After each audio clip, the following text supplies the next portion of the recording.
ఎన్నోసార్లు మేము ఛాలెంజ్ చేసినావు. తెలంగాణలో నువ్వు 55,000 ఉద్యోగాలు ఇచ్చింది నిజమైతే నోటిఫికేషన్లు చూపెట్టు. ఎన్ని ఉద్యోగాలకు నోటిఫికేషన్లు ఇచ్చినావు నువ్వు?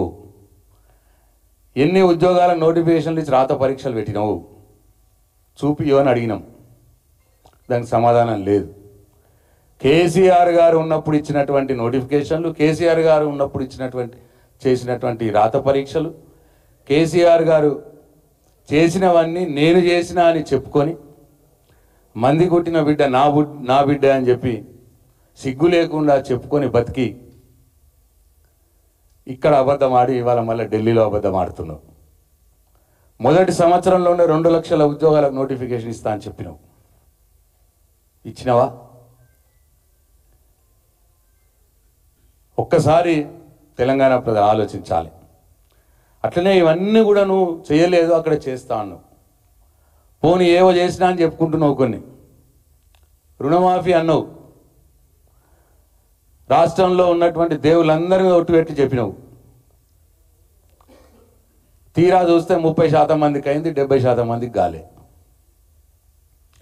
బోనస్ అన్నావు, 30% మందికి ఇచ్చినావు, అది కూడా సన్నవడ్లకే, 70% మందికి గాలే. రైతు భరోసా వానాకాలం ఎగ్గొట్టినావు, ఇప్పుడు ఈ కాలం ఏందో కథ. రైతులను మోసం చేసినావు, మహిళలను మోసం చేసినావు, విద్యార్థులను మోసం చేసినావు, నిరుద్యోగులను మోసం చేసినావు. ఇట్లా అందరినీ మోసం చేసి వాళ్ళ ఢిల్లీలో మళ్ళీ అబద్ధాలు ఆడే ప్రయత్నం చేస్తున్నావు. కాబట్టి ఇవాళ రేవంత్ రెడ్డి నమ్మటోడు ఎవరు లేడు. తెలంగాణలో రేవంత్ రెడ్డి టీవీలో కనిపిస్తే టీవీలు బంద్ చేసుకుంటున్నారు ప్రజలు అసహ్యంతో. ఢిల్లీ ప్రజలకు కూడా నేను విజ్ఞప్తి చేస్తా ఉన్నా, ఈ రేవంత్ రెడ్డి మాటలు నమ్మద్దు. ఈయన అన్ని దొంగ హామీలు ఇచ్చిండు, ఏ ఒక్క హామీ సరిగా నెరవేర్చలేడు, మోసం చేస్తున్నాడు తెలంగాణ ప్రజల సంగతి గుర్తించాలని చెప్పి నేను కోరుతా ఉన్నా. ఇక అట్లనే ఇవాళ కేటీఆర్ గారి వాళ్ళ ఈడీ విచారణ మీద డెఫినెట్గా కేటీఆర్ గారు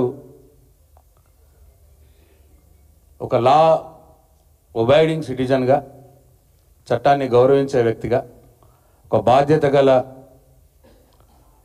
తెలంగాణలో అత్యంత ప్రజాదరణ ఉన్నటువంటి ఒక బాధ్యత గల పార్టీకి వర్కింగ్ ప్రెసిడెంట్గా ఆయన ఇవాళ ఈడీ విచారణకు వెళ్ళినారు. మొన్న ఏసీబీ వాళ్ళు పిలిస్తే ఏసీబీ విచారణకు వెళ్ళినాడు. ఆయన మొదలు నుంచి చెప్తూనే ఉన్నాడు, ఇది ఒక అక్రమ కేసు, దీంట్లో నయా పైసా అవినీతి జరగలేదు. అయినా సరే ఈ రాష్ట్ర ప్రభుత్వం రేవంత్ రెడ్డి నన్ను ఇబ్బంది పెట్టాలని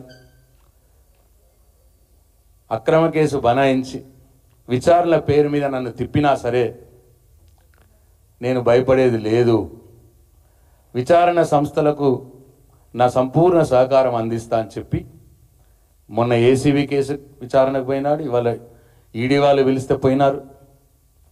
కానీ ఆ సందర్భంలో ఈడీ ఆఫీస్ దగ్గర పోలీసు వాళ్ళు కొద్దిగా అత్యుత్సాహం ప్రదర్శించి, మేము ఊరికే మా వర్కింగ్ ప్రెసిడెంట్ వెళ్తున్నాడు కదా ఆఫీస్కి అని చెప్పి ఆయనతో పాటు కొంతమంది కార్యకర్తలు వెళ్తే పోలీసు వారు కొద్దిగా అత్యుత్సాహం ప్రదర్శించినారు, కొంతమందిని అరెస్ట్ చేసినారు. ఇది మంచి పద్ధతి కాదు. నేను పోలీసు వాళ్ళకి సూచిస్తూ ఉన్నా, ఎవ్రీడే ఈజ్ నాట్ సండే.